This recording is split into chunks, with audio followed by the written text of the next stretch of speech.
வணக்கம் தோழர்களே. இன்னைக்கு ஒரு விஷயத்த சொல்ல போறேன். சுமை குறைத்துக்கொள் சுகம் பெருக்கும்.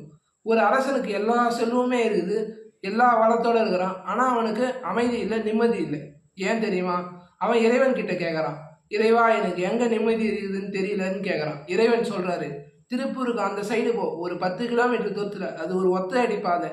அந்த சைடு போ, ஒருத்தன் ஏத்த இறைச்சிட்டு இருப்பான். அவன் கையில போய் கேளு, நிம்மதியா அமைதி எங்க இருக்குது அப்படின்னு. போகும்போது அரசன் போறான் தன் படை பரிவாரத்தோட. அங்க ஒருத்தன் ஒய்யாரமா ஏத்த இறைச்சினே இருக்கிறான். அந்த ஏத்த இறைக்கிறவங்க கையில போய் கேட்டா, நீங்க எப்படி இவ்வளோ சந்தோஷமா ஏத்த இறக்குறீங்க? நான் ஒரு அரசன், எல்லா கஷ்டமும் எனக்கு இருக்குதுன்னு சொல்றாரு. அப்படி சொல்ல போகும்போது அவர் வராரு. அந்த ஏத்த இறைச்சிட்டு வீட்டுக்கு இட்டுன்னு வராரு. பார்த்தா வீடு 4 இடத்துல ஓட்டை. அந்த பாழடைஞ்சு போன மண் வீடு.